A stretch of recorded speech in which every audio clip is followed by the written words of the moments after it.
to the Friday edition of the Mason Crosby Show. Steve Sparky Fifer in for Mason Crosby. Steve Sparky Fifer in for Mitch Thunder Nellis as Thunder is Thunder at the Fair. Last day of Thunder at the Fair. Kind of a sad day. Thunder's been having a lot of fun, having a good time, meeting a bunch of people out there at the Wisconsin State Fair. You can see them again today, 11 to 2, right outside the Expo building as you walk in looking over at the Milk House. I'll be out there this afternoon doing my normal show, Wisconsin Sports Daily, served up by Wendy's from 2 to 5 this afternoon. So make sure to come on out, say hi, hang out. We got some swag as well. If you're a listener of the Fan, just come on, be like, hey, man, love the Fan, whatever. And maybe get yourself a shirt, a hat, one of those or pop sockets or whatever you want to call it for behind the phone. Got all kinds of fun stuff. If you are in the area of Wisconsin State Fair, you want something, just come over, say you love the Fan or whoever you may love on the station, and away we go. Okay, so coming up on today's show with Tommy Wirtz and myself, if you missed John Morton yesterday, I think it was the first time since I've known Tommy Wirtz that I saw him interested at all in golf. For the very first time. I mean, I think it was. It was good. It was a lot more history than golf, to be fair. I walked in here at the top of the hour because I was waiting to play my surprise song for Mason. Yes. I was like, what are we doing? And Tommy's like, shush, this is really good. It's really interesting. All right, whatever. I walked out of the studio. I let him continue talking to John Morton. That is a true story. Yeah, yes. It is. And he's never shushed me out of golf anything. So, John Morton, you'll hear that interesting interview coming up about 9:40 or so, somewhere in that area. We'll play that back for you. Our On the Green segment brought to you by Alice Windows, Doors, and More, coming up at about 9:40. Also, on today's show, obviously we have to talk some Brewers baseball. And we're going to do that to start off the show. An interesting Packers stat that I found about the defense last year that I think needs to be changed. So they're going to be better this year. We'll get into that in the next segment. And then in the second hour of the show, Jordan Love sat down with for an interview, which he's been doing a lot of, and self-scouted himself. And I don't know if I agree with his self-scout, but we'll get to that too in the second hour. I first want to start off by this piece in the Milwaukee Journal-Sentinel. And I was kind of a little bit like, okay, I'll read this. I'm interested. Let's see what it is. And it is the power of friendship and the Milwaukee Brewers. Now, initially, when you read this, you're kind of like, the power of friendship.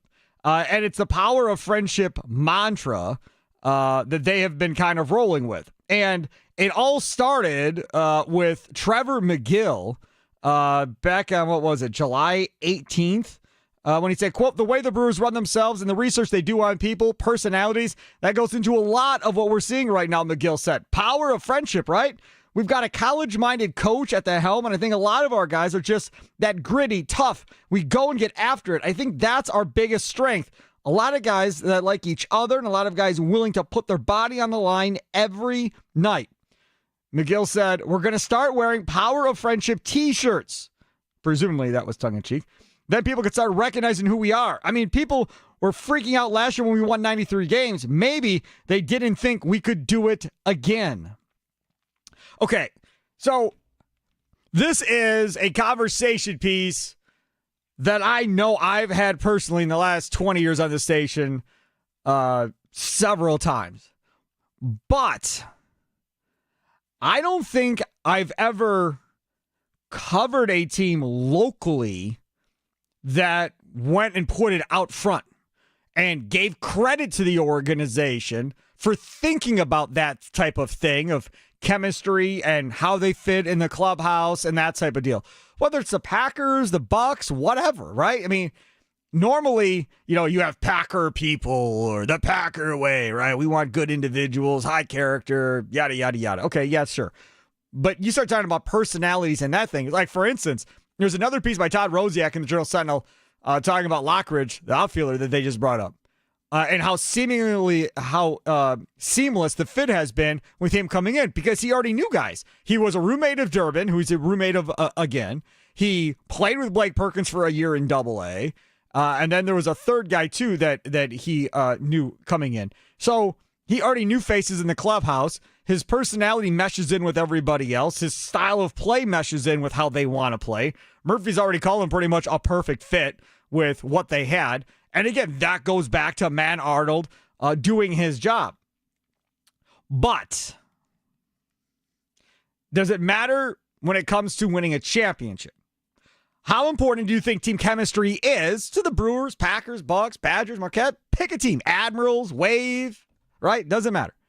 How important do you think team chemistry is to a team winning a championship?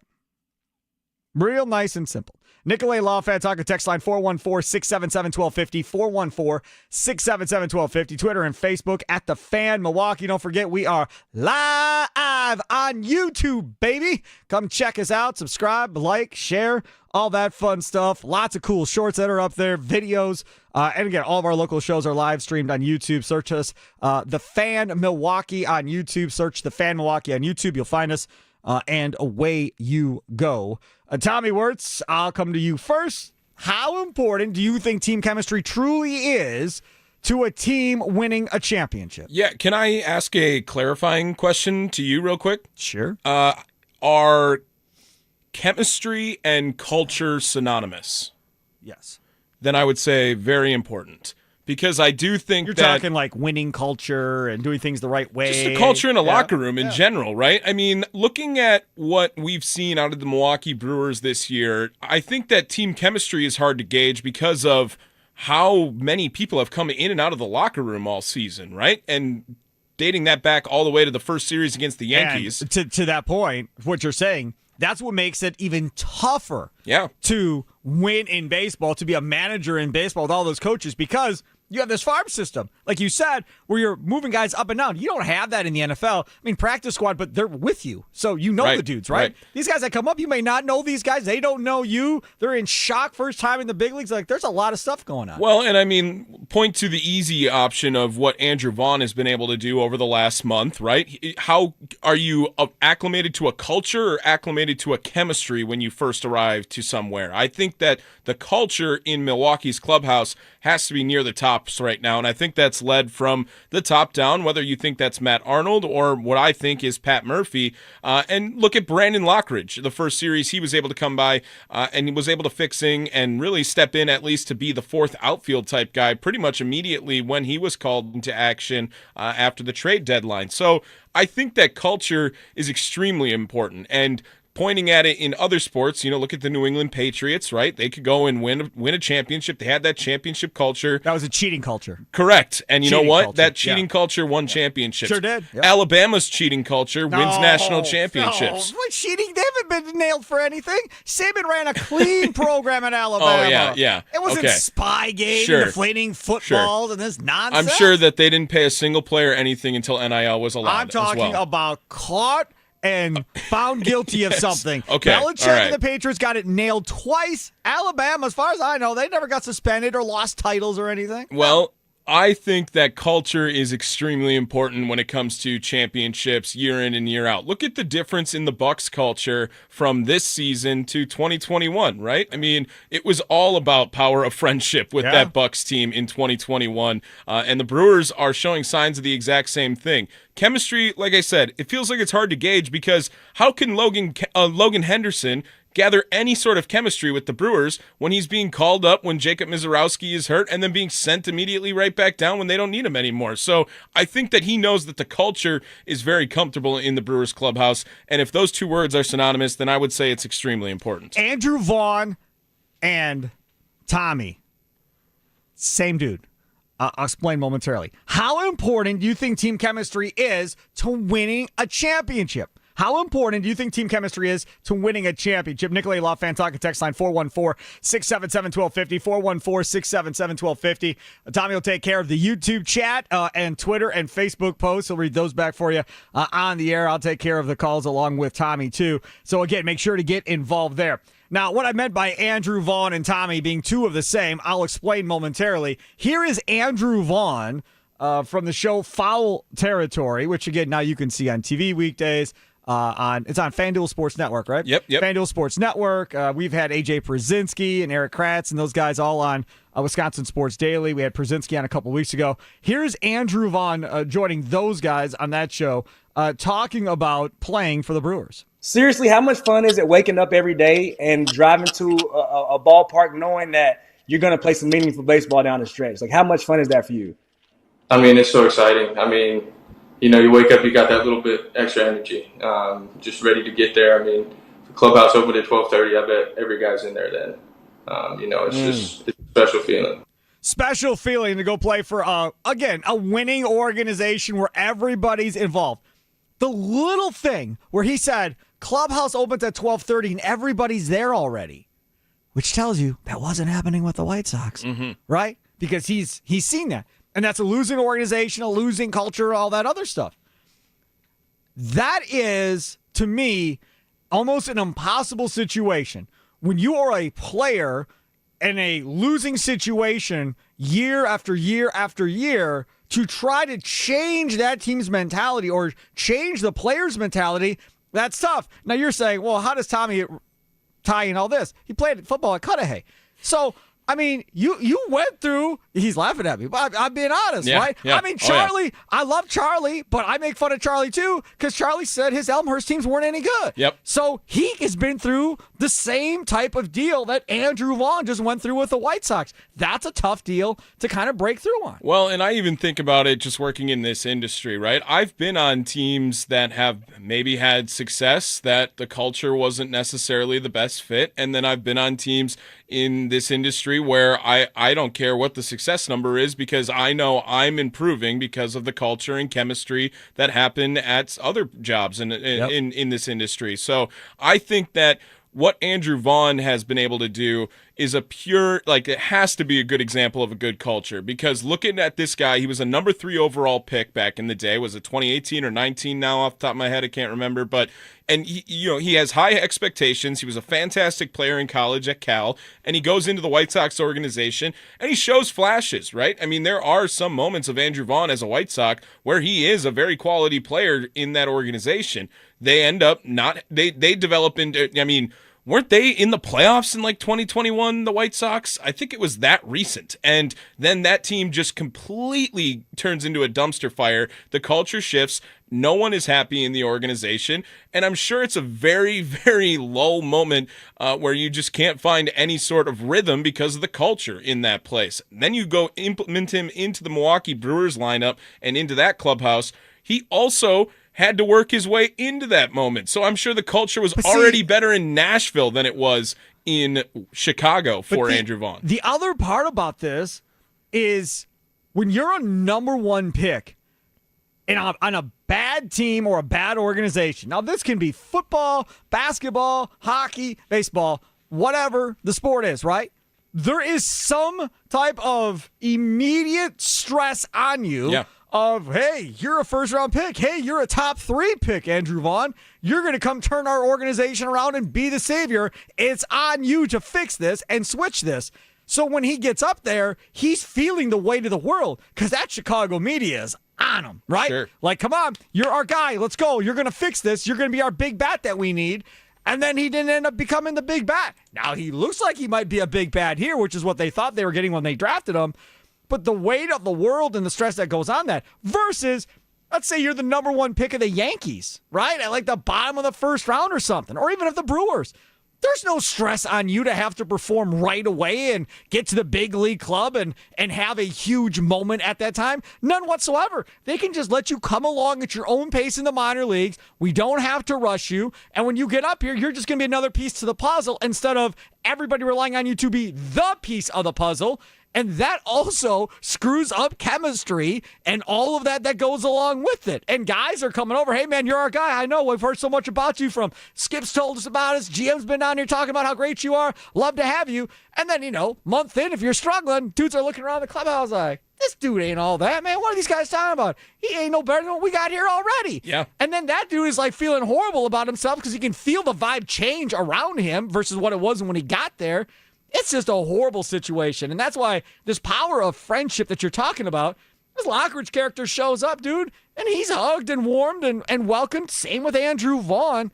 That is a contributing factor, I think, to a team winning a championship. I'll give you another one. What about the magic carpet ride year of Aaron Rodgers going to the Super Bowl? Mm-hmm. Dude, they had like 17 guys on the injury list. Like I'm like 17. I believe it was 13 with Brad Jones had us on. He's when wrong. He was a part of it. I'm pretty I believe. sure it was like 17. Okay. Either way, regardless.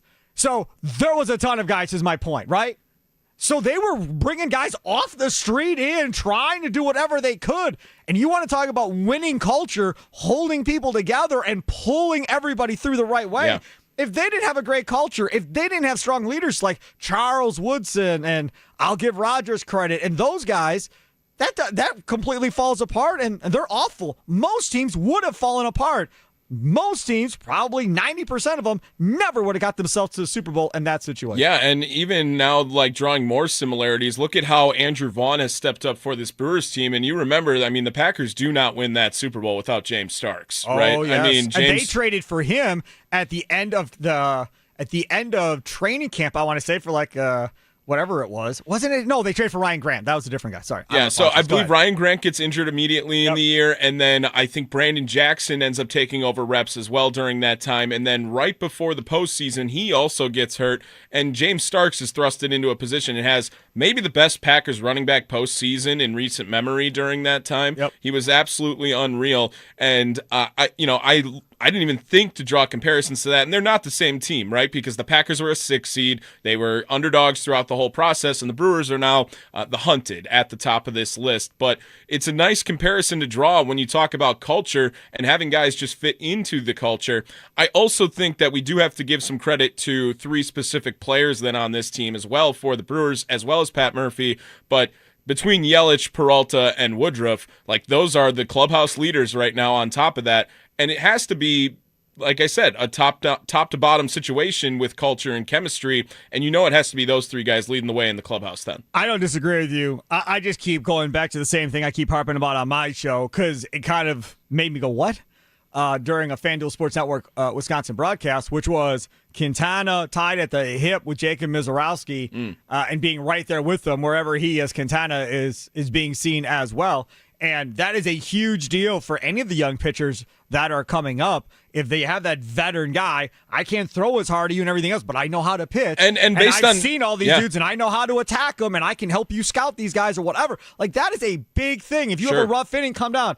Hey, man, you got this. Don't worry about it. Pick your head up. You know the next 3 hitters. You'll be fine. Go back out there. That's a big deal to have that guy in that dugout. As well with execution, then you have to mention William Contreras, too, because he's just every single time a pitcher is good, they thank William Contreras. They're like, Bill behind the plate was awesome today. So if all 4 of those players that we're bringing up, and Quintana is especially just for the MLB veteran leadership, right? He's pitched like the 4th most games in Major League Baseball of any active pitcher, I believe that stat is. So I think that all of those players, the veteran leadership has to be establishing a good culture, and I do think it's important. Looking back at it, I mean, they can't all. Maybe the Dodgers can get past that because they can spend a lot of money and they can go out and get the absolute best players they want the Dodgers, to during they that spent time. all that money for so long and couldn't get over the hump with Dave Roberts. Sure, and they had a lot of money invested in that team and couldn't win. Yeah, and I wonder what it goes into when you have a player like Shohei Ohtani, where is the culture being led through example or is it being led through execution as well? Because he's obviously, Pat Murphy, when he was talking about him, was like he's just so respectful and humble to the game all the time whenever he plays that's why he really enjoys watching Shohei. But he also happens to be the best player on the planet, too. So what weighs in more on a culture? Is it success or is it, chemistry? No doubt about it. He is Tommy Wirtz. How important do you think team chemistry is to winning championships? If you weren't able to get on, no big deal. You can still participate at the Fan Milwaukee Facebook and Twitter. Record and sound off with a recorded voice message on the Odyssey app as well. It's free. It takes you like 2 seconds. My rule is quite simple. I have to be able to hear you, understand you, and no swearing. Outside of that, we are good, and it'll come through. Tommy or Charlie, the afternoon producer, will get it, and we can play back on the air. And as I always say, Tommy Wirtz, you can use this sound-off mechanism for anything. You can use it because you're mad at somebody that cut you off in traffic. You can use it because you're mad at a bad umpire in your kid's Little League game. You can use it for you're mad at your wife and she kicked you out. Now you're sitting at a bar by yourself. You can use it for whatever you want. It's there for whatever, 24 hours a day, 7 days a week. We need to vent, baby. The Fan, your family, is here for you on the Odyssey app. Record it, send it in, and then, again, if it's funny, if it's good, we'll play it back. I did say that I had a surprise for you, I think, every segment as well today. I don't know if we were going to have a time to talk about this, whether it was going to be at the end of the show or not, but, I mean, I hope you saw this yesterday. 2-0. High, deep to right. That is a rocket out of here. A home run for Jesus Mate. And it's 8-0 Wisconsin on Mate's first Midwest League home run. Did I see it? Get out of here. Oh, man. I mean, come on. I just wanted to share that moment with you right there. I went to bed at 2 a.m., I'm here to tell you, last night because of the 18-year-old. But that's the whole nother story. So, yeah, I was up. I saw it. I saved it, and then I forgot to send it to you for the audio. But I didn't miss it. I didn't miss it. Yeah, Made had a triple his first game, home run last night. Pena had a home run his first game. Buy your tickets. Like Tommy said, there's only a couple homestands left here. 12 games. For the Timber Rattlers. So buy your tickets. Get to Appleton. What is it, an hour drive or so away from here, maybe a little bit more. And go check it out in Appleton. You'll have an absolute blast. Those are fun games to go to anyways to see the Timber Rattlers. All right, coming up on the other side, we switch from the Brewers to the Green Bay Packers. I saw a stat about the Brewers on Twitter, and I was going to do it yesterday on our show in the afternoon, and we never got to it. It got bumped. But I wanted to do it here on this show because, again, it's the Mason Crosby Show with Mitch Thunder and Ellis, right? So this is where a lot of football is going to be talked throughout the football season. First preseason game is tomorrow night. Packers-Jets back here, green and gold Monday, right? Andy Herman, first thing Monday morning, talking about the game on the Pack a Day radio show, 8 to 9. Then this show, 9 to 11. We'll be on in the afternoon talking about the Packers as well. There's going to be some Brewers splash in, let's be honest, right? I mean, they still are the best team in baseball, but there'll be a lot of Packer talk, as there will be all throughout the season. What do you think the blitz percentage was for the Green Bay Packers last year? Like, what percentage of time do you think they blitzed last year? Because we're going to talk about what that number is, and does that number need to increase based on the production that the defense actually gave and based on how this coaching staff has been talking throughout the offseason. We'll discuss that coming up next. Mason Crosby Show is presented to you by Verizon, the official 5G network of the Green Bay Packers. Live from the 1250 AM at 105.7 FM The Fan Studios. Powered by the Potawatomi Sportsbook. Sparky with you.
Welcome back, Mason Crosby Show, presented by Verizon, the official 5G network of the Packers. Sparky here. Tell me what's over there. Mason Crosby off today.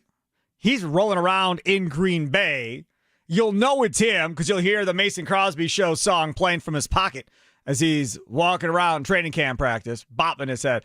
It was funny because yesterday when we did this at 10 o'clock, if you missed it, there's a short up on the YouTube page. You can go check out the Fan Milwaukee. Also can stream the show on the YouTube page as well.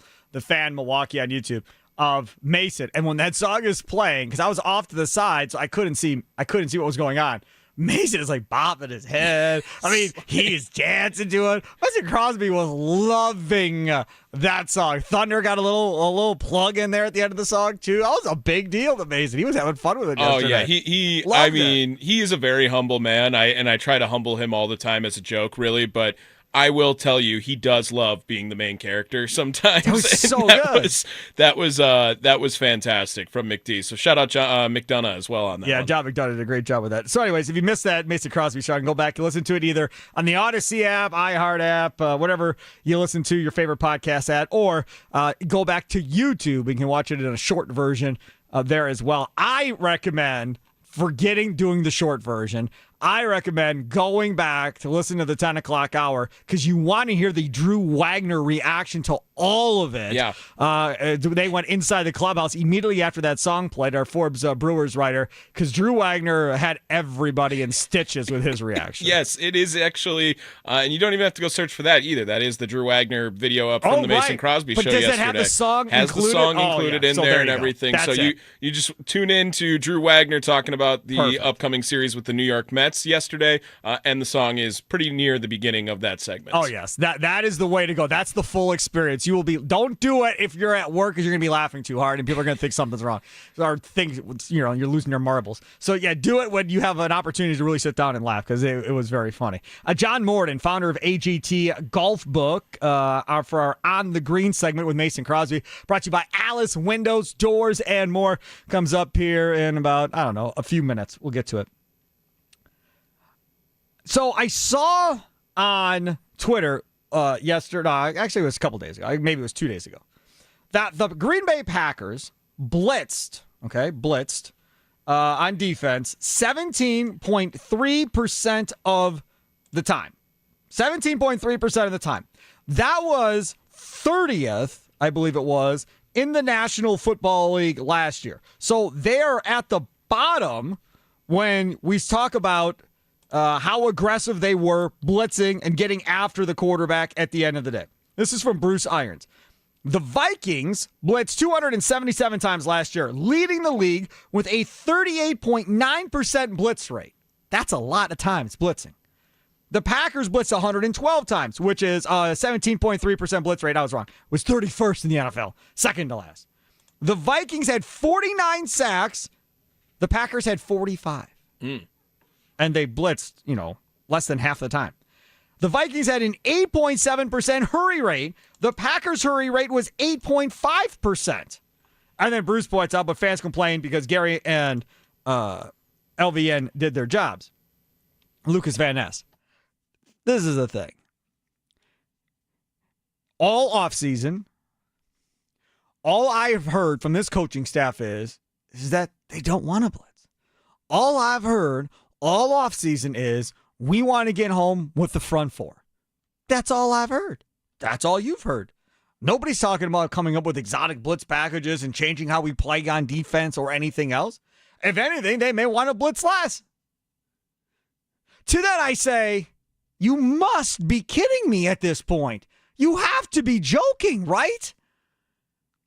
The reason I say that is for this topic that Matt LaFleur discussed just a couple days ago about his linebacking core. Yeah, when these guys are locked in, dialed in, cleats in the ground, they're tough to block on the second level. And there were a couple plays that that really showcased that, and where Coop was able to shoot a gap and get a TFL. But those guys, all those guys have the athleticism that we're looking for, and they just got to continue to showcase that, knowing what to do, getting their cleats in the ground, being ready to play, and reading their keys. So you're telling me you're going to be 31st in the league in blitzing, and you have Edgerrin Cooper, Isaiah Simmons, and Quay Walker, I'm not going to include McDuffie, but if you want, you can include McDuffie. You have those 4 athletic linebackers, and you aren't going to try and shoot gaps and blitz the quarterback? You're not even going to attempt to try and go get the quarterback with some of these guys? That, to me, that's a huge, gigantic mistake at this point. Now, I understand. I was listening to Andy Herman coming in from the Pack a Day radio show, 8 to 9 weekdays here on The Fan, and he was talking about how he loves Brenton Cox because apparently he's beating up running backs in camp, which is nice. Appreciate that. But I love Brenton Cox too. But he ain't going to be playing linebacker. He's going to have his hand in the dirt. That probably is who Lucas Van Ness's main competition is at this point. And Gabare is going to be another guy, right? But with those linebackers, you're just going to sit there and not bring them? Then there's a piece as well in the Journal Sentinel by Tom Silverstein talking about Javon Bullard and Bullard's impact and playing in that nickel position and stopping the run and having to become a better tackler. And then, did you read what that said about his offseason? Dude, cut out sugar, redefined his body, all in expectation of, hey, man, I'm going to have to, cover wide receivers more than I have before. I need to be in a better position-wise, stamina-wise, for the endurance that comes along throughout the regular season. Bullards went to the coaching staff and says, hey, I don't want to come off the field when we switch, which he probably is going to for Carrington Valentine. But either way, that's where Bullard's head's at, right? He's trying to get better. But that's another guy. You could blitz Javon Bullard. We've seen that. And let Bullard come free at home. You can blitz Hobbs. Let him come running free. There's so many different angles of how you can come. And I understand that if you only blitz 4, I can drop everybody else back into zone and make them have to pick us apart going down the field in dink and dunk style. And that's what they did last year. And if we're being honest, it worked for the most part, right? I mean, they didn't have, I don't know how many. I'd have to go back and look. But I don't think they had many 100-yard receivers against them throughout the course of the year. There weren't many. So it worked from that perspective. But if the name of the game is to get to the quarterback and hit the quarterback, then I am open to blitzing more than 17.3% of the time. What about you? The Nicolay Law Fan Talk text line 414-677-1250, 414-677-1250, Facebook and Twitter at The Fan Milwaukee. What say you, Tommy? I do think that there should be a little bit of a caveat here because I think the athleticism of the linebackers doesn't necessarily mean more blitz packages should be drawn up because I think the benefit of the athleticism of the linebackers is how quickly they are able to get from each side of the field where they are. So sideline to sideline. Sideline to sideline, exactly. With that being said, you remember when we were doing the Green Bay football post-game show last year, when did Quay Walker really start to emerge and show that he had a lot of value to this team is when they were doing those up-the-middle blitzes with Quay Walker and showing how effective he could be when he gets a little bit of a running start and he gets one-on-one with a center. And Quay Walker started becoming, a game wrecker at that position for a couple of weeks there because of how valuable he could be just rushing up the middle. I do think the Packers need to increase that number a little bit, but I will also say last year, a lot of us were pretty happy and satisfied with how the Green Bay Packers defense was last season. That was not the reason why the Green Bay Packers were not in the playoffs longer last season. This is kind of where I am at. My favorite defenses that I think quarterbacks fear are the ones where they're worried about getting their heads taken off. And running backs are worried about getting their heads taken off and holding on to the football. And I think of Rex Ryan-style defenses, Baltimore Ravens-style defenses, old Steeler defenses, right? I'm not going to go back to the Bears in 85. That's not real. Nobody's ever going to do that again as far as that dominant level. But playing with that aggressive, reckless mentality of trying to rip people's heads off. And I'm sorry, rushing 4 guys is not going to get that accomplished. That is not how you provide that physical style nature of football that this defense has been playing with so far. You do it by blitzing and getting after it and leveling people when they get the football. They have guys that can tackle now, right? The guys that can lay a thump. Bullard can lay a thump. Hobbs, if you watch Raiders tape, he's taking dudes out. Nixon isn't afraid to tackle. Evan Williams is a big hitter. McKinney's decent. You have guys that now can hit across the board on that defense. So why not play to that aggressive style? The only reason that you would not play to that aggressive style is if you don't trust your secondary. That's the only reason you don't do it. Okay, we're going to do this, but Sparky, if we don't get home and we get torched, I don't want to hear about it again, right? Because our guys can't run with the wide receivers. That would be the main reason why you don't do it. Because athletically, you have got the pieces where you can blitz from anywhere on the field if you want to. You can blitz McKinney. You can blitz Williams. You can blitz anybody you want, Charlie. Tommy, yes. Tommy, sorry. I agree with you, Sparky. I do. But also, remember last season, Green Bay's defense was heavily reliant on just not giving up the big play. McKinney was always the free roamer back there. They struggled when they didn't have that prime the safety matchup of whether it was Bullard or Williams on the field, because I think they both need to be on the field for that defense to truly be at the top of its game. And it was because they limited a lot of big plays. That was their theme of their defense, and maybe they also just have a phantom trust in that front four. I think that's more the case from last season, is they thought they could get home with four a lot easier than they did last year. I think the sack numbers are inflated from a couple of weeks during last season. I don't expect the number to be much higher, but I do expect the blitz packages to go up for Jeff Hafley's defense. Brewers look to extend their 6-game winning streak coming up tonight as they play host to the Mets. I'll go inside the clubhouse today at 3:20 this afternoon with Drew Wagner of Forbes Sports. It's Wisconsin Sports Daily, served up by Wendy's. Live from the Wisconsin State Fair this afternoon, starting at 2 just outside the Expo building, looking at the Milk House here on the Fan. Coming up next, we'll go on the green with Mason Crosby. Him and Tommy Wirtz had a chance to sit down and chat with John Morden, founder of AGT Golf Book.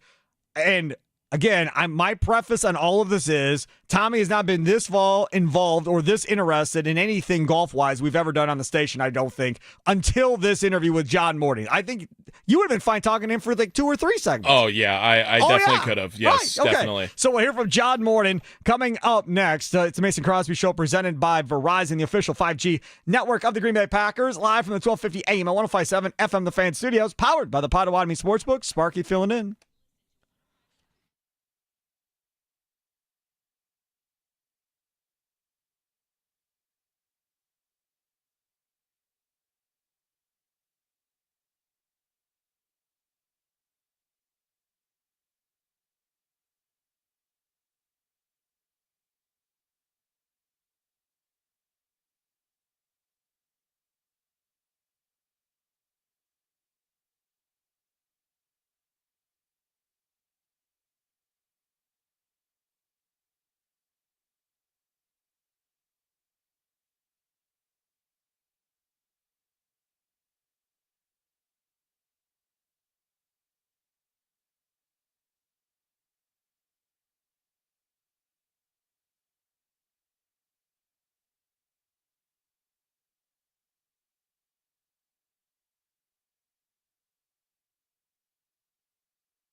What's the latest on the PGA Tour?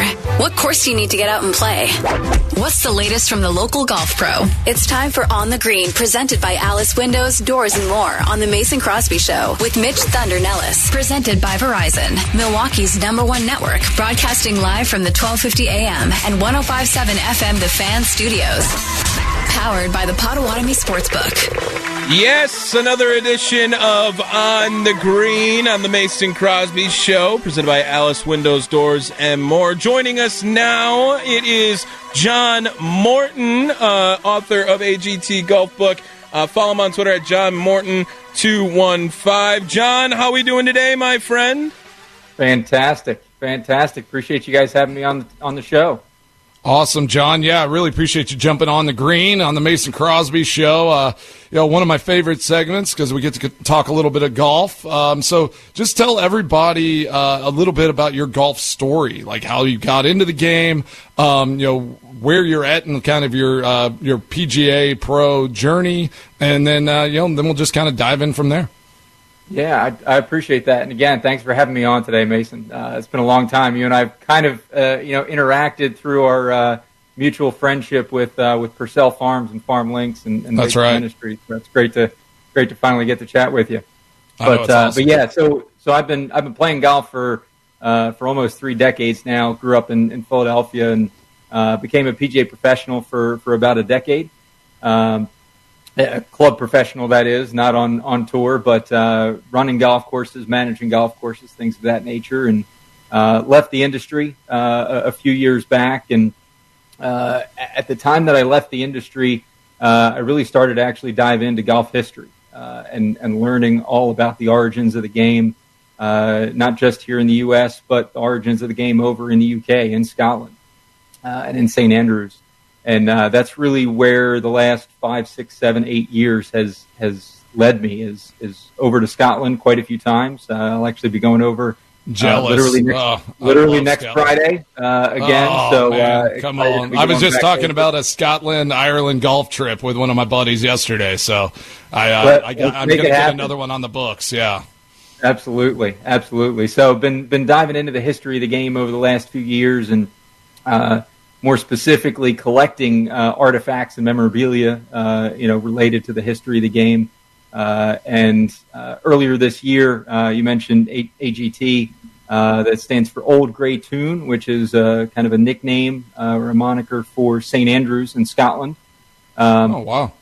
I founded a book publishing and distribution company here in the United States, specifically to help authors overseas get their books over here into the U.S. market. So I founded Old Grey Tune Golf Books and Collectibles to help bring the history of the game from overseas here to us in America. Well, I'm going to jump in here because now you brought it up. Like, what's the coolest piece of memorabilia you got from the history of golf now here, John? Because I don't know if we should have saved this for the end, but now I'm curious because I don't even know. Like, do you have one of Tiger's red polos? Like, what are artifacts? I think here? it's old school, and I think I saw one of your more recent ones. Is that golf ball?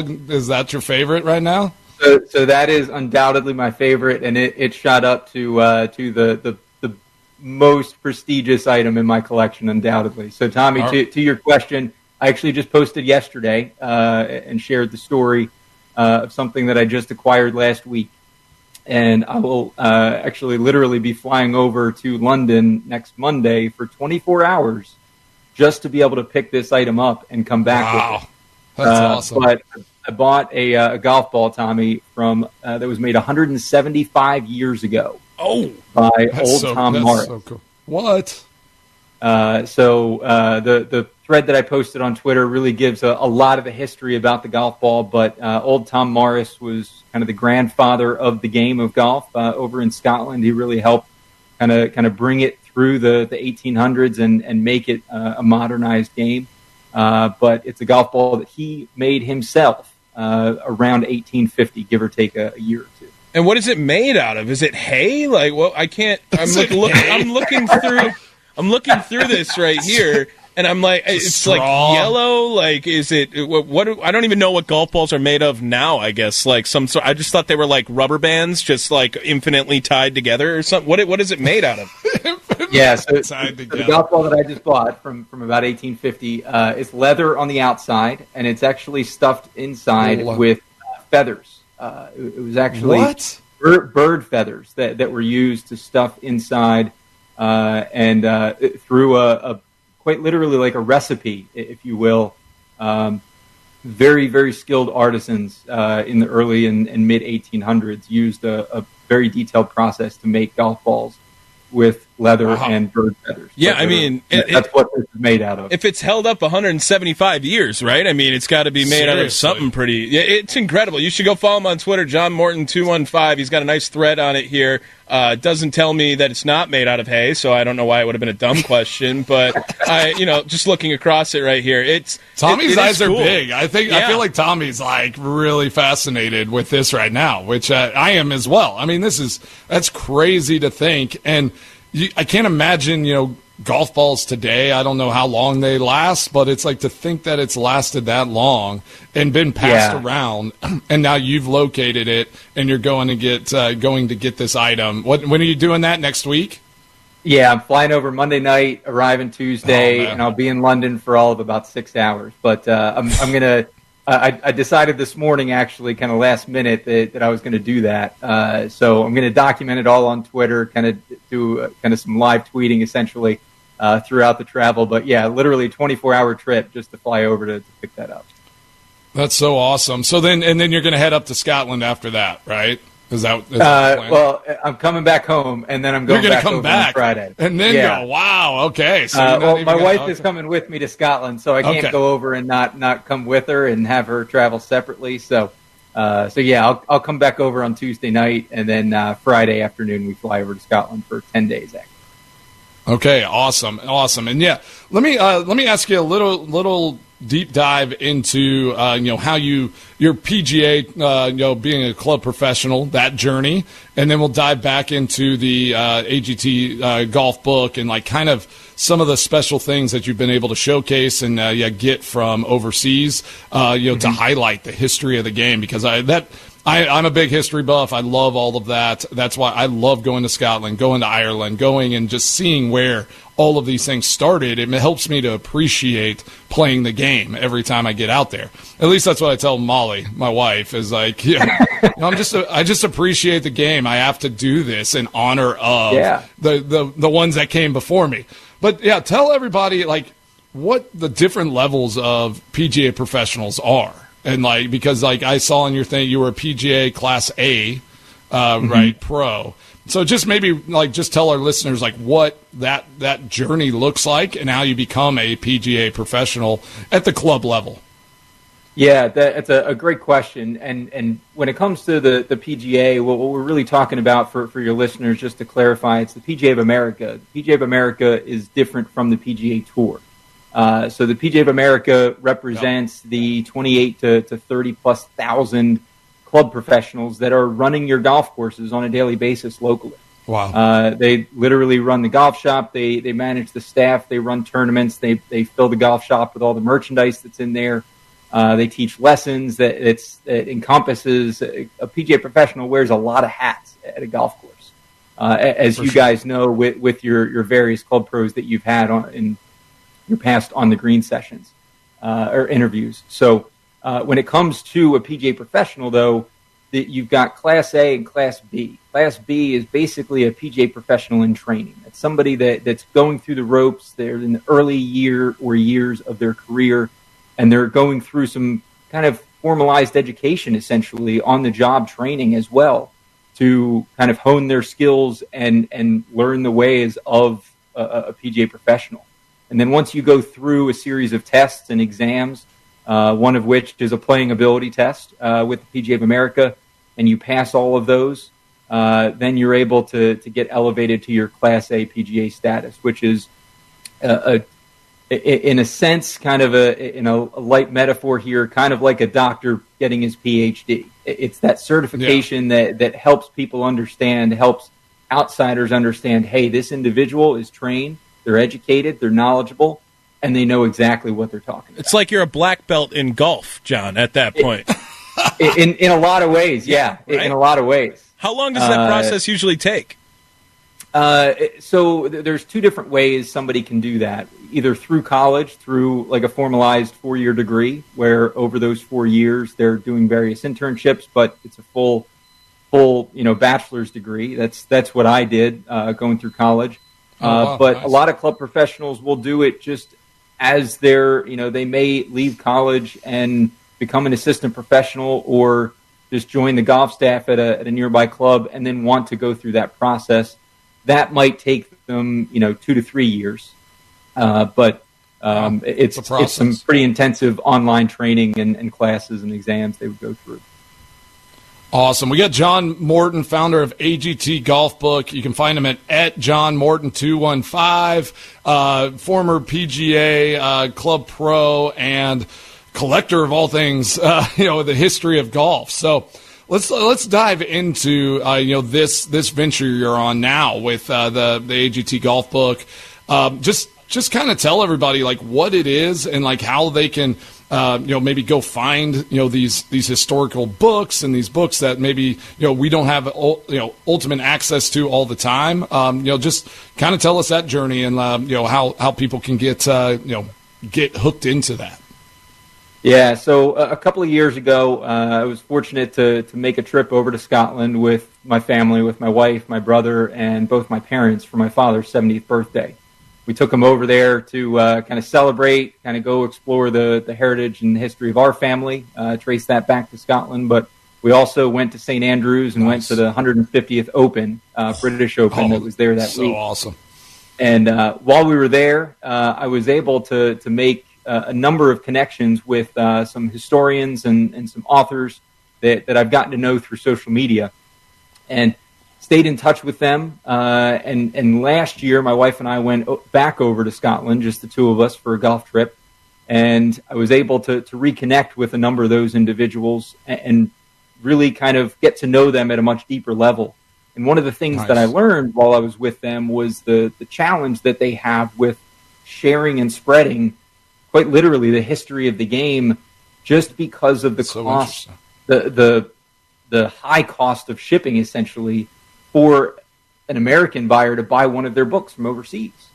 If you buy one book, shipping is going to be a lot of money. It's going to be very costly. So I worked with a number of authors to kind of form this company that I founded back at the beginning of the year, and I'm importing all of their books from St. Andrews, from Scotland, from the UK and beyond here into the U.S. so that Americans can have easier access to the history of the game. Because that's really what I enjoy and appreciate most, is being able to share the history of the game, being able to not just collect these artifacts and memorabilia, but being able to share the stories of them. Because, Mason, to your point, what really kind of strikes a chord with a lot of people is when you can make a connection with an individual that lived 150, 175, 200 years ago. And being able to bring that history here is something that I'm really proud of. John Morton joining us here on the Mason Crosby Show. And just honestly, like, no shade at any of our previous guests. This one's like easily the most engaged I've been right now on this. I'm all in on it. Tommy is locked in. But I have a question now here, like getting back into the game today, right? And how you are now. Like, when you're first of all, I guess, like, what's your handicap here? Because Mason likes to brag about his handicap all the time. Ask that. Yeah, I'm like, what's your handicap index? If you're collecting, I don't brag about it. Relax. I mean, the number keeps changing every time you do too. So, what's your handicap, John? I'm about a 3 handicap. Ooh, okay. Sounds like it'd be a good match between you and Mason any given week. Whenever he decides, that's where I'm at right now. Yeah, when I decide I'm 3. So, like, looking at the game today, like, what similarities do you see now from the history of the game, and then now how has it evolved into what it has been? And looking at it, like, golf, the popularity of golf over the last 5 years seems like it's exponentially grown, right? During the pandemic, like, that was one of the better things for golf because it was one of the still things going on. You could go outside, people could still go do that activity. But, like, looking at what the history has been, all the way from a 175-year-old golf ball to now today, like, what similarities are still there other than, like, maybe the etiquette and what goes into it, but, like, that you see still implemented that is very important in today's golf? Yeah, it's a fantastic question. And what the first thing that comes to mind when you say what's similar between the game today and back then is a lot of the things that we argue about today, the game argued about, golfers argued about, rules officials argued about back then too. Distance being a good example of that. People say today that the golf ball goes too far, that clubs, make the ball go too far. That argument has been made several times over as new versions of golf balls have been created over the course of the history of the game. So history repeats itself is the first thing that I would say. Sure. But the other thing, kind of along similar lines from a history repeats itself standpoint, is new types of clubs coming out. People talk about. I shared a thread a couple of weeks ago about a variety of different unique one-off prototype clubs that were created about 1900, so 125 years ago. And people talk about Bryson DeChambeau today being so innovative in his unique style of, creating all irons that are one length and creating, a putter that goes straight down, into the head. He's not as outside the box as people think he is, because a lot of those things were also done 100+ years ago. Wow, that's cool. So the game has reinvented itself many times over, but all the while kind of retaining, Tommy, to your point, the etiquette has remained, the foundations of the game have remained in terms of many of the original rules, and kind of the aura of the game has really remained over the course of history. All right, man. Hey, we will have you on again, and I want to I actually want to deep dive into some of these historical books and some of the things that you're bringing over, because I think Tommy and I could talk to you about this the rest of the show. But unfortunately, we have to get to the next segment and get on a break here. But I tell our listeners before you go, kind of plug your stuff. I want to know what courses you're playing over in Scotland, so just let me know where you're playing and what you expect to shoot, on all these historic courses. So finish with that. Tell us where we can find all your stuff and all the courses you're going to hit whenever you go to Scotland next week. Yeah, so on both Twitter and Instagram, you already mentioned my handle at John Mortons, JOHNMORTON 215. Same handle on both platforms. And then Old Gray Tune Golf Books, my company, is if you find me on there, you can find the link to the website. But the website is oldgreytoongolf.com, and that's spelled AULDGREYTOUN. So it's a little bit of a unique spelling, but that goes back to the Scottish origins of the game and kind of that Scottish version of the spelling. So. Oldgreytoongolf.com is where you can find a lot of those books and be able to dive into the history of the game.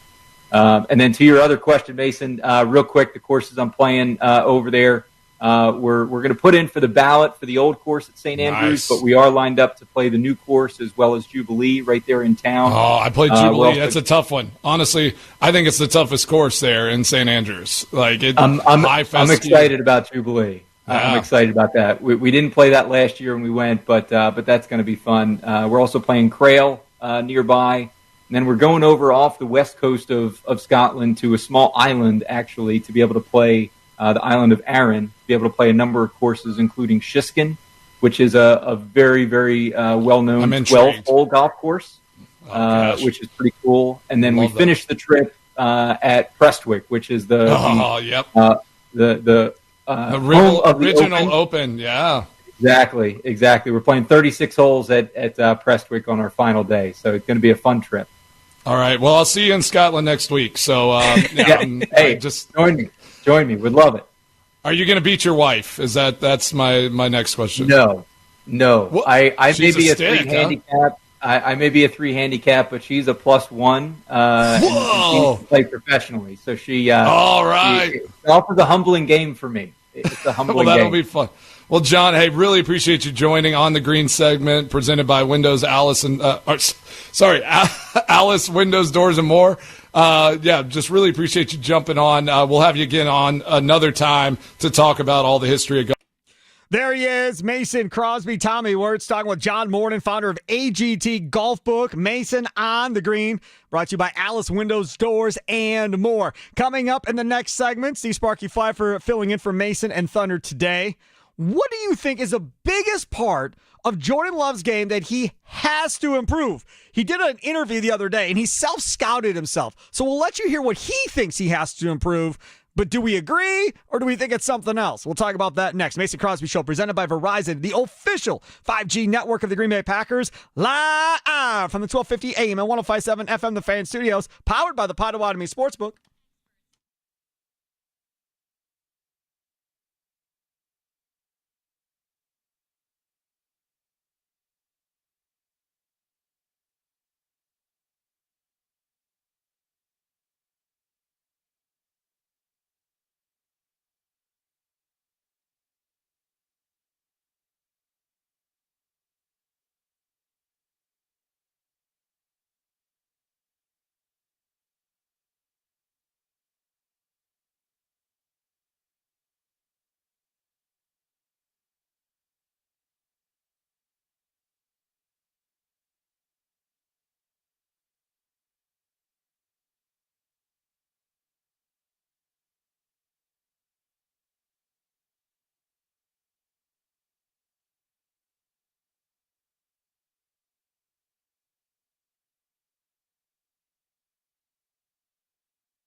A Super Bowl champion. The Green Bay Packers have won the Super Bowl. The Packers' all-time leading scorer. A game winner for Mason Crosby. It's time for the Mason Crosby Show with Mitch Nellis, presented by Verizon, the #1 network in Milwaukee, on 1250 AM and 105.7 FM The Fan, powered by the Potawatomi Sportsbook, and on the free Odyssey app. Hour number 2. See Sparky Fifer filling in for Mason Crosby. He's hanging out in Green Bay. If you see him, say hi. Tommy Wirtz here, producing as always. Thunder hasn't been here all week. He is working the comfy shift, 11 to 2 out at the Wisconsin State Fair outside of the Expo building, where he'll go through 3 shirts today, as he will be sweating through everything because Yesterday, I think it was like a real feel of 96 at the State Fair when I was there yesterday afternoon from 2 to 5. Be out there again today. And I think it's supposed to be warmer today than it was yesterday, actually, Tommy. Yeah. So it's going to, yeah. But to be fair, we've gotten very lucky with the weather there over this past 7 days. I mean, this is really the first day where it could be like, okay, this is hot or uncomfortable hot. The previous 6 days that we've been there, it's been awesome. We have Van Yeager, who is a vocal artist, but he also works for our promotions team. Well, his dad is the director of facilities at Wisconsin State Fair. We had him on in the last segment yesterday. And the one thing I pointed out to him was, yeah, they've redone the dairy building, which is great. They've redone the bathrooms, which is great. They've done all of that stuff, right? But the biggest thing on days like this, where it's blazing hot and the sun's just beating on you, is they've added so many more areas with shade where you can get and escape the sun. Back in the day, I mean, for the last, I don't know, my whole life up until these last couple of years, you either had to go in the expo building, the product pavilion, or the cream puff building in order to get out of the sun. Otherwise, there was nowhere else to hide, man. There was nowhere else. Now they've planted trees. They've put up those sunshades. They've built a whole shaded area on the main concourse behind the stands and stuff heading towards the gaming zone area or whatever they call that down there at that other end. They've done so much to try and help people escape the sun, and it's just a huge improvement. Yeah, I mean, are you surprised? The Wisconsin State Fair just remains elite. It's always like that. I love the State Fair.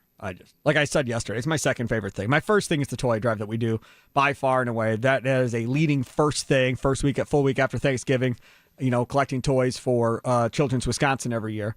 But I love the State Fair. That's probably my second favorite thing to go and be a part of. And the family's coming out there today. They were out there last Friday night.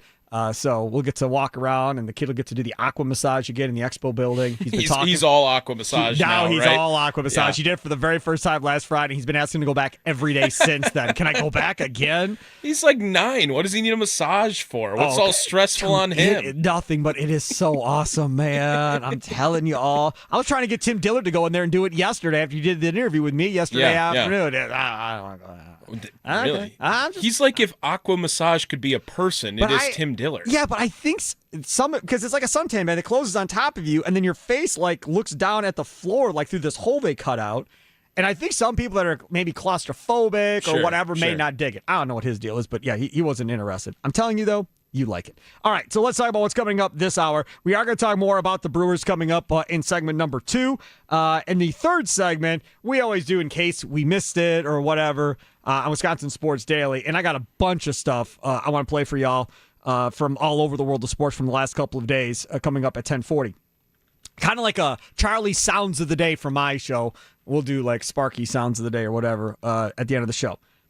I want to start out talking about Jordan Love, the Packers quarterback. And I know everybody talks about Jordan Love. I get it. But I'm always on the hunt trying to find any interviews that Jordan Love does with whoever he does it with to see what we can dig up that maybe nobody else has seen or come across. And he did a podcast. I'm pretty sure this is a podcast. Or is it a show? Is that Kevin Clark's show? Maybe it is This a show. Is football? Yeah. I think it is a show now, but it started as a podcast. Yeah, yes. he was on with Stephen A. the other day for the first time on ESPN. And Stephen A. just was making fun of Kevin Clark's nerdy self, and it was kind of funny.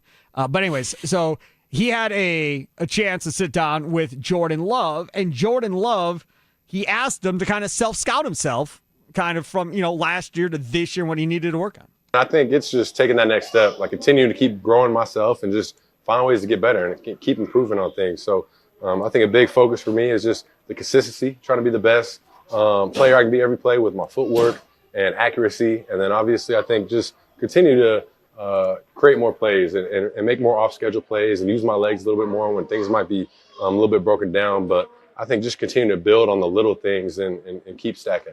What did you see on tape when you watched yourself last year that either you say, okay, I'm honing in on this? Like, just give me a self-scout for Jordan Love 2024. Yeah, no, I think from last season, the biggest thing was accuracy. I think there was some just inconsistency with the accuracy and things like that where balls that, keep you up at night where it's like, man, I could have easily made this. And it might be just something's wrong with my feet. Maybe I'm not opening up enough or following through. So just little things. But I think the biggest thing is just I feel like I wasn't creating as many off-schedule plays last season. Obviously I was dealing with some injuries, different things like that, but I think that's a big part of my game that I got to get back into. Yeah, obviously you get hurt in week 1, and all of a sudden the ad-lib stuff, it can go. That's that's the first thing to go, right? When you're talking about mobility and all that stuff. Sure. So how do you get back to that where you're able to make the off-schedule stuff, knowing that you're not even going to know what you need until the heat of battle? 100%. I think it's just trying to push yourself in practice. I think the main goal for me is trying to make every situation in this game like it's possible. So if the rush is getting there, try and find ways to get up out of there.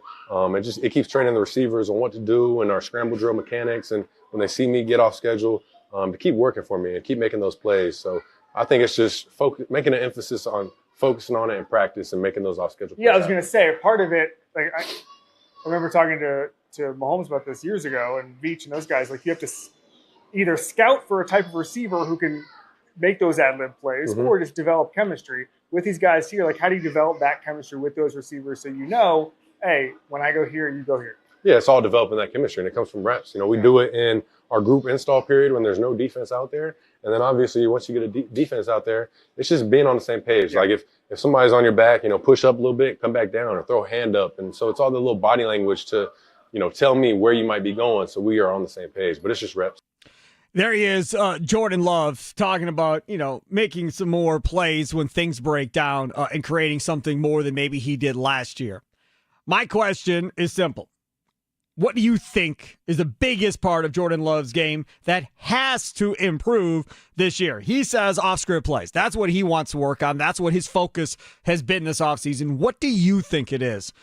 Real nice and simple question. Nikolai Law, Fan Talking text line 414-677-1250, 414-677-1250. Don't forget, you can stream us live on YouTube. Like, subscribe, share, all that fun stuff on YouTube. All of our local shows are there. Check out all the different shorts, the videos, all that fun stuff while you're there as well. I will say that I think part of the reason why his off-script struggled a little bit, there was 2 reasons. Number 1, he was playing hurt most of the year. That's the first thing. Can't move as well. Can't be as mobile as you want to be. And the second thing is, after you throw a pick every single game to start the year, and it's at like 7 or 8 games, whatever it got to, you start to get a little gun shy probably about not wanting to throw another one and becoming more conservative. And I'm sure that Matt LaFleur was like, hey, man, like, we can't be turning over the ball every game, Jordan. Like, I love you, but you are not putting us in good positions here by turning over the ball. If it's not there, then throw it away, whatever, but don't be forcing stuff. So I think he became way more conservative in the second half of the season. You didn't see him even attempting the throws that he took in the second half of his first year, right? And they really relied more on that running game in Josh Jacobs to really carry this offense more so than they did the previous year when it was all about Jordan Love in the second half of the season. So now when you go into this season, these off-script plays, I'll give you an example. They ran this like speed keeper play or whatever they called it yesterday in the red zone. They never run that in a game that I can remember ever watching Jordan Love run it, and he scored against a Packers defense in training camp practice doing it. That's something you have not seen from Jordan Love. I think, and it's kind of with Jordan, but it's not, which is I want to see him run more.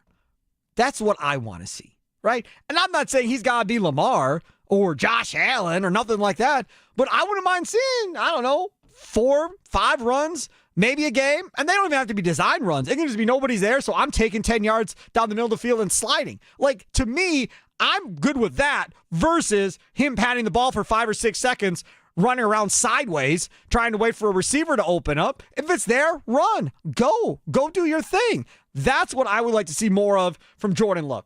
The other thing that I think needs work and needs improvement is his deep throws have got to get better. Like, that to me is probably 1, and then the legs is probably 2. The deep throw accuracy, that would be what I would have told Jordan Love I want him to work on in the offseason, Tommy. Yeah, I think that the deep ball actually was going to be one of my forefront thoughts as well. I don't know. Maybe we were spoiled with Brett and Aaron, I think, where you just knew when Aaron Rodgers did that little hitch in his step right before we threw it, it was, who's down there, right? It was always just, he sees it, and you're now just guessing who's the one who's going to make the catch, whether it was Jordy, Devontae, James Jones, whoever, you name it, right? Greg Jennings, something along those lines.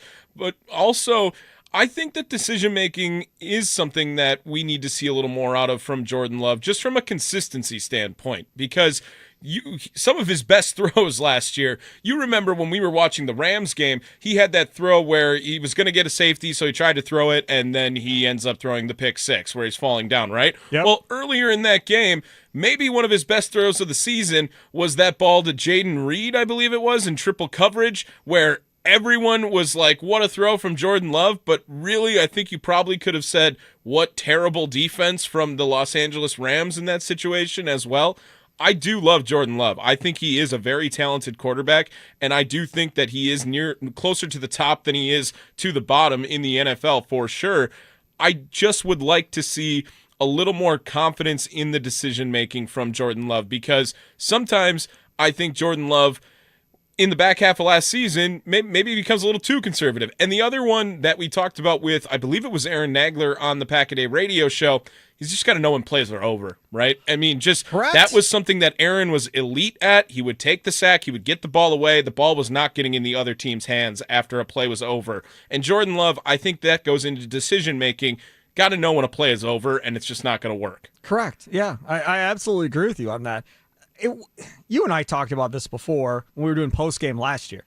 He's not going to throw 4 interceptions in a year. He's not going to be Aaron, right? You just don't want him to be Brett either. So you want him to be somewhere in there. I mean, if he averages, 11 or 12 interceptions a year, I don't think that's end of the world stuff. I think I can live with that. I think you can bump the number up to 15 even. If it's one a game, but he's got 2 touchdowns to 1 interception, I think you're fine with that, right? I think somewhere in that area of for me personally, somewhere in that 11, 12, 13 area, somewhere around that area, that's probably where he's going to live year to year. We'll see. Maybe we'll be wrong. Maybe he'll be better than that. Hopefully he's not worse than that. Kind of going forward. But if this offense is going to be based around run, if it's going to be based around play action, if it's going to be based around him not throwing the ball 40 times a game, his interceptions number should be down just because he's not going to have as many attempts either, Tommy, as Brett did, as Aaron did. That's a great point, too. I do think the offense is slowly, maybe more aggressively this offseason changing into a run-first offense with the Green Bay Packers. So I do think that is a good point. Maybe the number at 15, probably not as healthy if the offense is more based around Josh Jacobs as opposed to being around Jordan Love. So yeah, then I think that number of, anywhere from 10 to 13 would be a great sweet spot for Jordan Love. And really, I don't think there's much to change about. We just talked about culture at the beginning of this show. I think that everyone really does buy into Jordan Love on this team. So I think that's also a very positive for the Green Bay Packers and Jordan Love. And I think the arm talent's there as well. So I don't really necessarily see anything to complain about there. It's a lot more intangible stuff, I think, with Jordan Love that you want to see improvement on in 2025. Important PSA for our listeners. Mason Crosby Show is also a podcast. You can find us anytime on Apple Podcasts, Spotify, wherever you get your pods at. Catch the full episode. Listen by individual hour. Jump straight to the highlights. Just open up your favorite podcast app, search The Mason Crosby Show, and hit the follow button so you get every minute of the show your way on your time. Don't forget, coming up here at 11 o'clock, Thunder at the Fair with Mitch Thunder Nellis coming up today from 11 to 2, and then I'll be out there with Wisconsin Sports Daily from 2 to 5. Our guy, Drew Wagner of Forbes Sports, he'll join us as we go inside the clubhouse at 3:20, brought to you by Focus Baseball. Coming up next, we talk more about the Brewers, and we've been talking quite some time about the mastery of Chris Hook as a pitching coach, right? As my buddy likes to say, turning water into wine. From no matter what pitcher you give them, they're instantly better as soon as Chris Hook gets his hands on them, right? It happens time and time and time again. There's a track record. Is there a track record being built for hitters? We'll talk about that coming up next. The Mason Crosby Show, presented by Verizon, the official 5G network of the Green Bay Packers, live from the 1250 AM and 105.7 FM The Fan Studios, powered by the Potawatomi Sportsbook. Sparky filling in for Mason and Thunder.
Welcome in the Mason Crosby Show with Mitch Thunder Nellis. He's not here. He's hanging out with Jack Peacock down at the Wisconsin State Fair, doing their thing down there.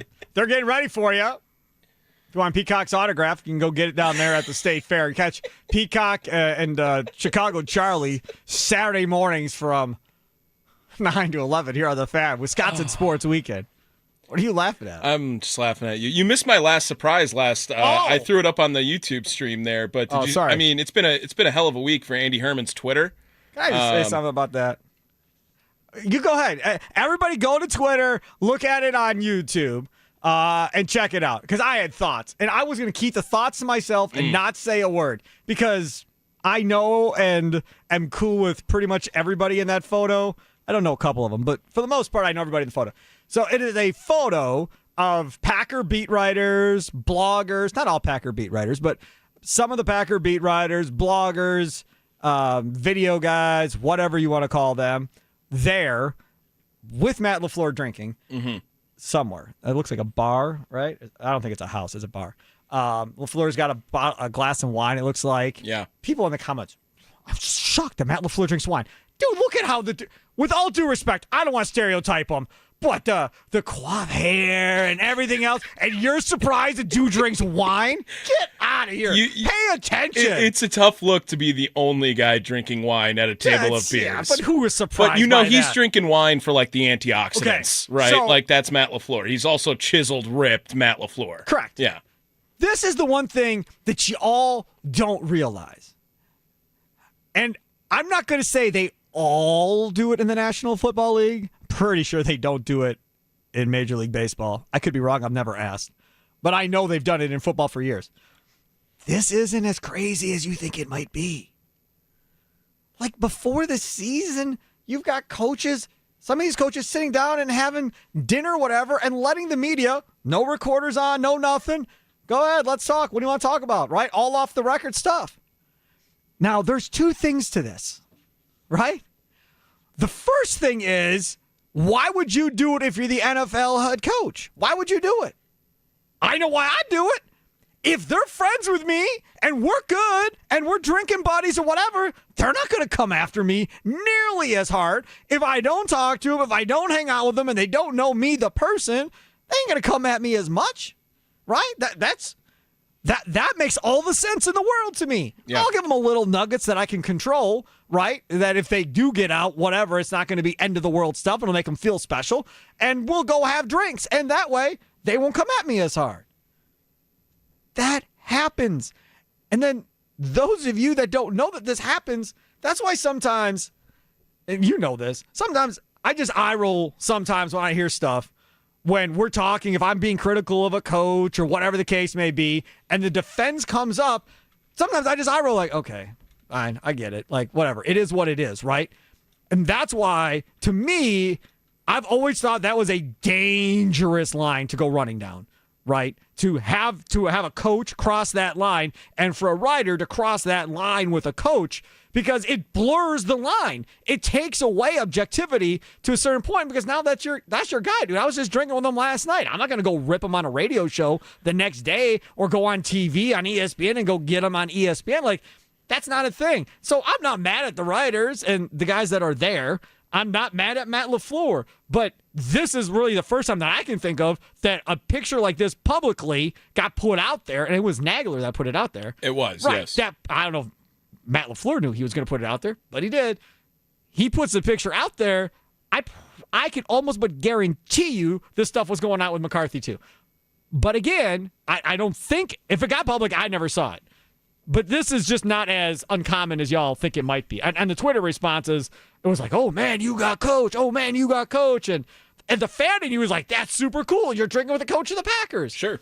So I get that. I just don't think it's as uncommon as y'all think it might be. No, I just wanted to highlight Andy Herman is in there with Matt LaFleur, right? Yep. He's at the table. And I do think it is way more common. I think it's not common in Major League Baseball. I mean, you've talked to our beat writers here over the Brewers. Yep. You know their main goal is like objectivity. They do not want any bias. They don't want to be critical. They want to be strictly telling you the facts. So, I mean, and maybe a little bit of personality comes out of Adam McCalvy, with a little bit of personal thought because he is the MLB beat writer. But other than that, I mean, they want to keep it as objective as possible with the Brewers baseball team. So the other part about this is, if we go inside that, we're not going to get to our topic. We're running out of time. But the other part about this is, when you're a manager, I've got so many stories I'm not going to necessarily say.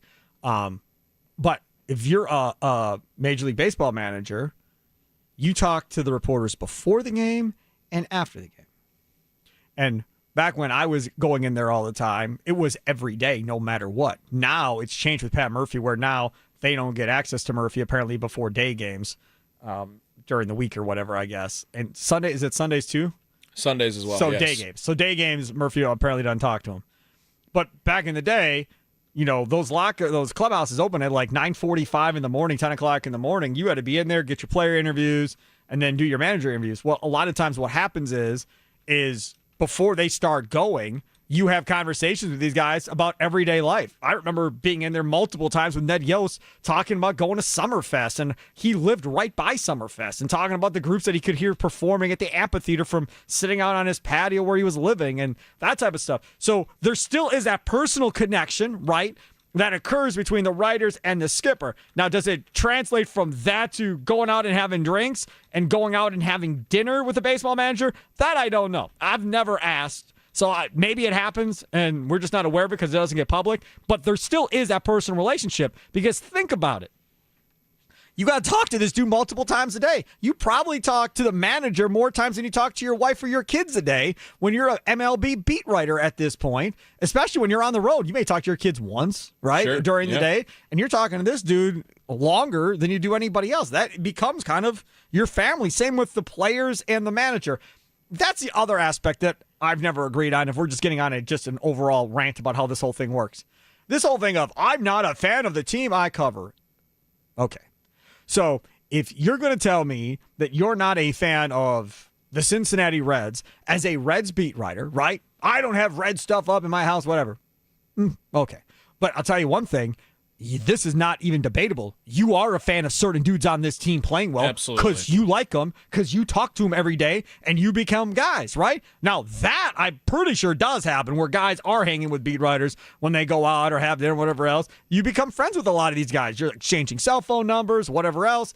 So that definitely plays too for the guys that are traveling. Maybe not as much as the guys that don't travel, but for the guys that travel, there's definitely relationships made over the course of time. And then if a guy like Yelich is on the team for a long time, right, and the beat writers don't change, and you've known this dude for 10 years, come on, man. Like, you're not going to sell me that you all aren't rooting for him to have a big hit in a big spot in a big moment because you like the dude. Like, there's no question. So you may not be a Brewers fan or a Reds fan, but you're definitely a fan of certain individuals on teams. Absolutely. And how could you not be, right? If you're covering the team Yes. since 2018 and you've seen what Christian Yelich has gone through, where he has seen the top, he has seen the bottom, and now maybe seeing a resurgence, like, that's a great story. And you are Right. in the story writing business. Why would you not want to have some sort of emotional or relationship attachment to a story? It would make your story better, wouldn't you think, Sparky? Like, that is where I get with this as well. And I understand you do want to remain objective and you don't want to make so many opinion pieces out on, if you are Adam McCalvy, right? And you're on Right. MLB.com and you are representing the league. You don't want it to be a strictly fan-based site. You want to be a little bit higher than that. But I also think that it benefits Adam McCalvy when he makes featured stories to get to know these players. Yes, it makes it easier for them to trust him to do a feature story on them. Absolutely, Yes. So it does. Yes. I don't understand. I understand, I guess, the logic of, hey, we're in the press box. Don't clap and cheer in the press box. Because That's why I will not sit in the press box. Right. I hate the press box. So I understand that, where you want to maintain some, and especially in baseball, right, where it's like old-timey traditional and how they want to keep some sort of etiquette to the game in the press box. Sure. But you cannot tell me that you are not rooting for guys in the press box inside when they are up to the plate. I mean, how can you not root for the story of Andrew Vaughn right now? How can you not root for the story of Brandon Woodruff coming back from the 2-year injury? These are guys that you have seen, you've acclimated with now for whether it's a month or a year. You are a fan of the people, and that makes you therefore a fan of their baseball playing ability. Yeah, no doubt about it. He is Tommy Wirtz, other side of the glass. Steve Sparky Fifer filling in for Mason Crosby, as well as Mitch Thunder. Now let's check out Thunder at the Fair. Coming up today from 11 to 2 at the Wisconsin State Fair. Go out there, get his autograph, get your pictures taken with him. You know what everybody should do with the Thunder? They should go up to Thunder and pull a Thunder on Thunder and say, hey, man, what's your favorite thing to eat at the fair? Hey, man, where should I go eat at the Wisconsin State Fair? Nothing would make Thunder happier than to be giving out food advice to everybody, sending them to different places around the fair that he really enjoys eating different items.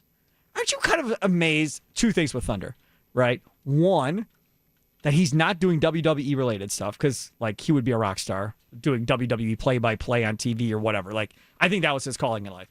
And the other thing I'm kind of surprised by in this whole run, and maybe he was this at some point and I missed it, wouldn't he be an excellent food critic for, like, the Journal Sentinel or something? Yeah. Right? Oh, yeah. Where you travel around to restaurants and taste food and all of that and give your opinion and analysis on the restaurant, the service, the food.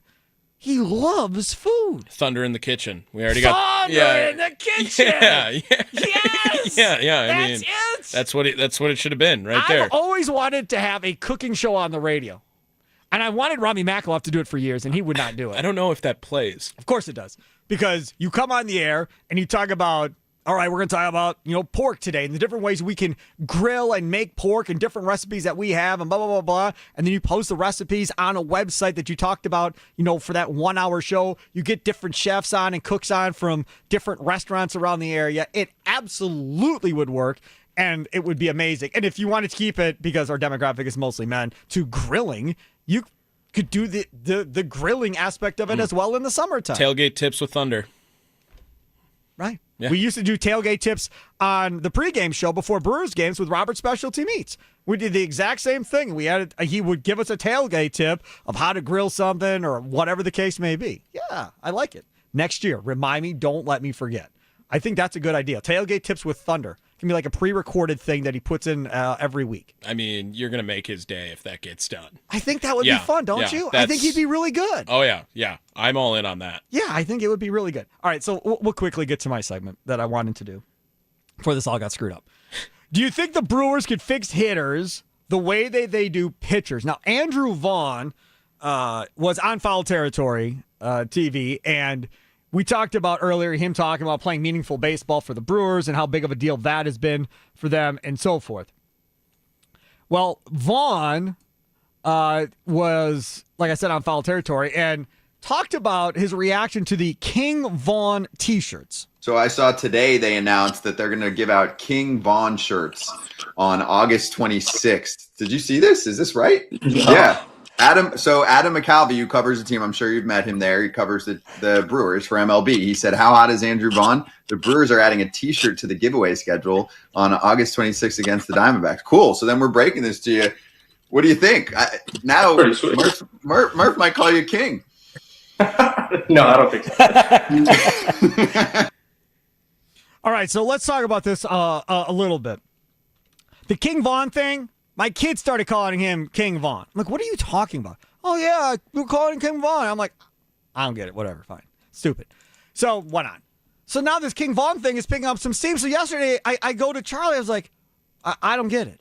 Oh, it was a rapper in Chicago, did he say, right? Yep. Dude's dead now, whatever. So I was like, I said, so can we play like some of this dude's music or whatever? Nope. And Van the Promotions dude said next to me, starts laughing. He's like, you cannot play that. And Charlie's like, no, absolutely not. I was like, so why is this dude's nickname King Vaughn? And why are we nicknaming him after this dude for? Like, I don't get it. No, I actually had this conversation with my dad yesterday. I got to hang out with him for a little bit. And he also did not know the origins of King Vaughn. And I was like, let me just play his most popular song for you for, 5 seconds. And basically he was like, oh my God, why would they do this as well? Because it is some graphic, not FCC friendly language that is used in King Vaughn songs. Yeah. So I'm not necessarily a fan of that. But again, I would bet you 90% of the audience don't understand that there's a rapper attached to this. 100%. The younger demo does, but people my age and older probably have no idea this rapper exists or existed because he's dead. Okay, so apparently there was also another segment on here talking about maybe Andrew Vaughn has a new nickname from Foul Territory. Hey, now we got to ask about Pat Murphy. I've been fortunate enough to be around a lot of guys, right? Talk about a great leader, man, great energy.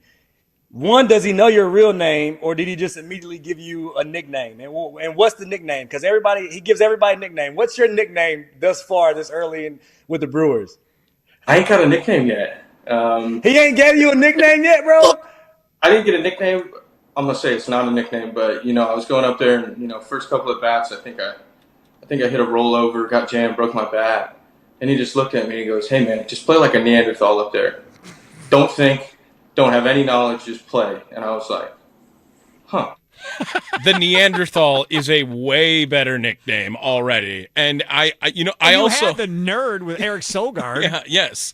I just think that, have you seen Andrew Vaughn in game? I mean, the guy is it's psycho looking level locked in, it feels like the entire time. Have you seen him do interviews after the game? Yeah, he is eyes wide, ready, personality, nothing. I'm going up there swinging the bat. There was more personality in that interview on Foul Territory there was in anything I've heard him do with the Brewers media to this point. Yes. So I'm not saying that the Neanderthal should be his nickname, but his personality type definitely doesn't match King Vaughn, and you heard him joke about it, that maybe Pat Murphy will start calling you King. That doesn't feel like does not feel like a Brewers culture thing where they would call Murphy thing. No. Pat Murphy ain't calling anybody king. No, dude, I promise you. So I don't know why, other than that play on the old rapper that was with us, that why they would go with King Vaughn. I just think that there are plenty of other opportunities. And to the question here, that can they fix hitters? Look at Andrew Vaughn, Brandon Lockridge, what they've come in and done for the Brewers at this time. Look at what Isaac Collins has been able to develop into during this stretch. Hell, Caleb Durbin, what he got to be. He stunk at the beginning of the year too, guys. I mean, since June 1st, Caleb Durbin is a very quality baseball player, not just on the Brewers, but in Major League Baseball during this time. So while the pitching lab is definitely always highlighted by the Milwaukee Brewers and what they are able to do with arms that people are giving up on, this season is a good track record starter for what they're able to do on the hitting side of things. He is Tommy Wirtz, the Sparky Fifer with you. I'm filling in for Mason Crosby, Mitch Thunder and Ellis. Thunder at the Fair coming up here in about 18 minutes. Want to stay tuned for that. Also, don't forget, Brewers look to extend their 6-game winning streak tonight as they play host to the Mets. We'll go inside the clubhouse today at 3:20 with Drew Wagner of Forbes Sports. It's Wisconsin Sports Daily, served up by Wendy's today from the Wisconsin State Fair, starting at 2 o'clock on the Fan right outside of the Expo building. Also, don't forget, the leadoff show returns. Tommy had a night off last night. Leadoff show powered by the Potawatomi Sportsbook tonight, 6 to 7 here on the Fan. And I'm not going into this series expecting a sweep or anything even like that, right? Because they're eventually going to lose a game. We all understand this. They're going to lose a series again at some point. We understand this as well. We haven't talked about this on my show. I don't know if you've really talked about it on your show. People are like, whoa, they knocked us out last year. Huh. I see the Mets. I don't get worked up. I don't get angry. I see the Cubs. I get worked up. I get angry. I see the Dodgers. I want to beat them because they spent so much damn money. Mets spend a lot of money too, but for whatever reason, I don't get all worked up. I get more worked up thinking about Devin Williams giving up that shot to Alonso, but I don't get worked up about the Mets themselves. Sure. I was going to ask, do you get more worked up about the Mets or Jesse Winker?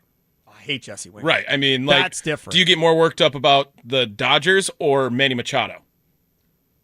You know what I mean? Well, Machado's he was the reason kind of why the Dodgers became the bag. There are players that end up establishing this, and really the Cubs rivalry, I don't want to say was necessarily dead or dying by any means, but it got a very nice rejuvenation when Craig Counsell moved to Chicago, right? Yeah, when the trader arrived and went turncoat on us, that's exactly what happened. It fired that up, yes. There are circumstances, I think, that revolve around players a lot more that tend to ignite rivalries between teams. Yeah, and again, with this Mets team, there's just nothing there. I mean, I'm not Alonso wasn't running his mouth after that or whatever the case may be at all. I mean, the one thing he did say, didn't Alonso pretty much say he knew it was coming before he threw the pitch? Yeah, and I remember the first game of the season that season was against the Mets, the first series of the year, and that's when Jeff McNeil and Rhys Hoskins were going at it. Yeah, yes. that was another thing that kind of maybe you hear that and spark that a little bit too, that give the Mets and Brewers a little juice last year in the postseason. I know Rhys Hoskins.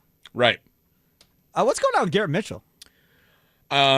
Well, he's done for the year. The expected Has there been return. any update on how rehab is going and all that? I haven't heard anything. The optimism is to return next year in spring training, and I'm going to say right now, I think we might have seen Garrett Mitchell play his last game as a Milwaukee Brewer. He's got no value. What's his value?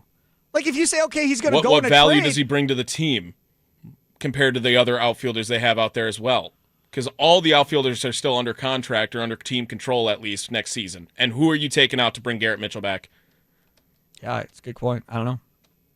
It just sucks, man, because so many people thought he was going to be really good. And I think he has a chance to still be 275, 20 home run guy, 20 stolen base guy. I think he's every opportunity. Defensively, I think he's a pretty good defensive outfielder. I don't think he's a bad defensive outfielder. Is he Gold Glove? No, he's probably not Gold Glove. But I think he's a good defender if some other team had him. Sure, Can he beat out the defenders on this team? No. Yeah, exactly. The only way he plays on this team is if they believe offensively he brings more to the plate than what they have currently. Yeah, and I don't see how that works out, especially if you're talking about getting an everyday guy out of him. Collins is Isaac Collins, and Frelick is Frelick, what they're putting up this year, and Churio is Churio. I agree. I don't think he beats those three guys out. And do you think he's a better fourth outfielder than Blake Perkins? I'd rather have him than Blake Perkins. The problem is, though, Blake Perkins doesn't play better defense than Blake Perkins. No, but I trust his bat more. But it doesn't matter because he's not going to stay healthy probably. But and if Blake he's a Perkins fourth also a outfielder, switch hitter. Maybe he does stay healthy. Maybe, but Blake Perkins again also a switch hitter. That's more valuable too than Garrett Mitchell, who can only bat from the left side. Fair. That's a good point. All right, coming up next, I'm going to call it Sparky Sounds of the Day. Normally we do Charlie Sounds of the Day. He picks the sounds. Today, I picked some of the sounds from around the world of sports to play. That's straight ahead. It's Mason Crosby Show, presented by Verizon, the official 5G network of the Green Bay Packers. Live from the 1250 AM at 105.7 FM The Fan Studios, powered by the Potawatomi Sportsbook. Sparky here.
Welcome back, Mason Crosby Show, presented by Verizon. If you missed any part of today's show, you can listen anytime on Apple Podcasts, Spotify, or wherever you get your favorite podcast at. Just search The Mason Crosby Show on your favorite app. Hit the follow button, and you can catch up on every episode, every hour, every highlight, whenever it works for you. And, of course, we're here on YouTube as well. Now, I've been going for just a little over a month.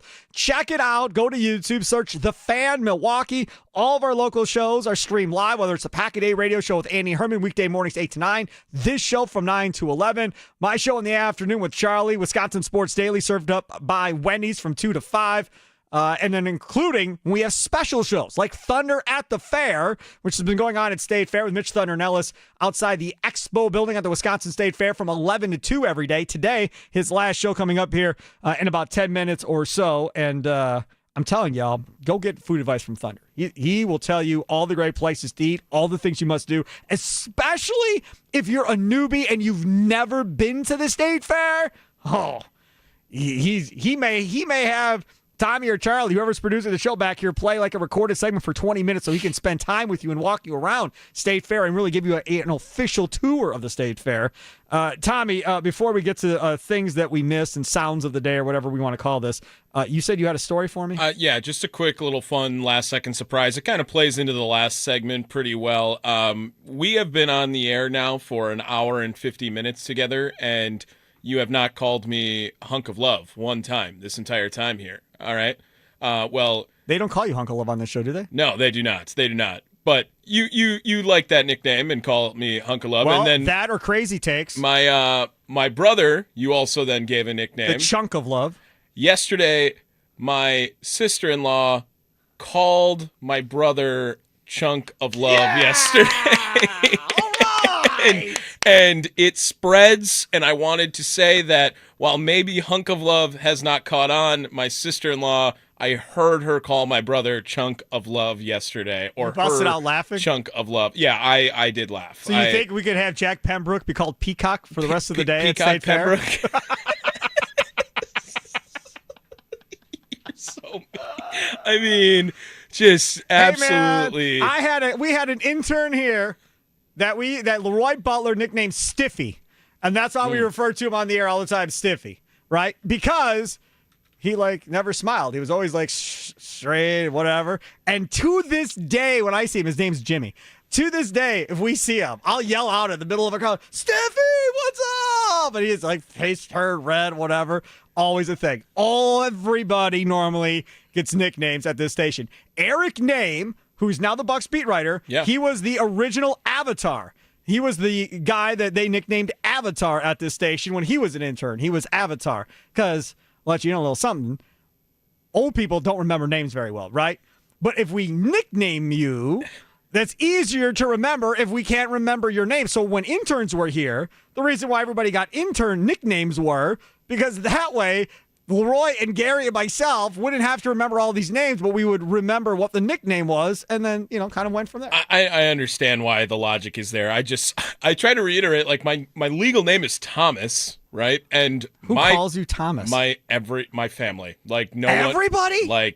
My mother would never call me Tommy. My dad and brother might hit me with a Tom every once in a while, but even yesterday when I was hanging out with my dad, he was like, and Thomas, I'm telling you, that was how he started it. I am. Okay, so this is the deal. So I'm Steven. Correct. When I was in trouble as a kid, that's when I would get Steven, right? Yeah. Okay. You, to me, and I'll call you Thomas if you want me to call you No, Thomas. I want to be called Tommy on the radio. I don't want to. But to me, Thomas never even came in because to me, Thomas feels like a mature, grown-up name that is like a banker, right? And wears 3-piece suits every day. Thomas Wirtz here, right? Right, big fancy meals with a little foo-foo dog and whatever the case may be. You are definitely do not come across to me as any of that. No chance. You're like Tommy at the corner bar doing shots after a Brewers win. That's my guy, Tommy Wirtz. I was Thomas all throughout school growing up through Cudahy. If you went and asked Cudahy High School, did Tommy Wirtz go there? They'd be like, who the hell is that? Sure. And then if you said Thomas Wirtz, they would be like, oh yeah, we have a record of him. We know who he is. everyone. Even on the football team? Yeah, I was Thomas always. And wow. I only switched over to Tommy because when I was at the other stations, there was already Toms and Thomases. And Tommy was kind of left there by default. And when I went to go work for the Kenosha Kingfish, I then asked my friend Jack Stanley, who was the broadcaster over there. I jumped on a color commentator role one of the days. I was like, what do you think sounds better? And he was like, yeah, I like Tommy. And it just stuck. So anytime I'm in this field, it's Tommy. That's amazing. That is amazing. But my mother has no never idea. once called me Tommy.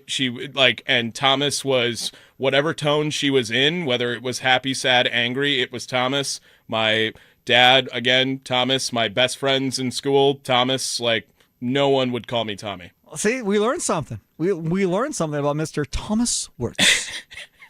I will never call you Steve. I just don't do it. You could use Thomas if you're like doing news talk radio. Up next with the news, Thomas Wirtz. Like, okay, like it fits. Dude, you're sports. You're a beer and a shot guy. You are. I can't wrap my head around people calling you Thomas. But obviously it's a thing, so it works, right? And the other thing is, I'm the fourth.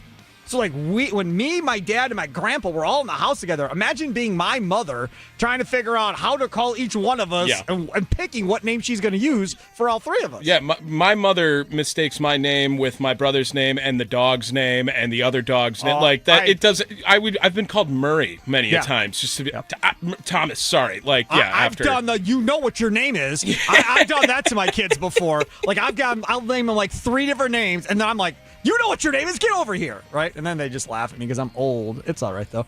Coming up next, because we got to nothing I wanted to get to because of story time with Thomas Wirtz, a.k.a. Tommy. Mitch Thunder and Ellis, Thunder at the Fair, up straight ahead here. Thanks for letting me fill in today. It was a blast. Thunder returns to these airwaves. Mason Crosby returns next week. It's the Mason Crosby Show, presented by Verizon, the official 5G network of the Green Bay Packers, live from the 1250 AM at 105.7 FM, The Fan Studios, powered by the Potawatomi Sportsbook. I'll talk to you at 2 from the Wisconsin Fair with the Wisconsin Sports Daily, served up by Wendy's. Come on out to the fair, say hi, get a t-shirt or hat or something like that for you. Have a good one. Toodles!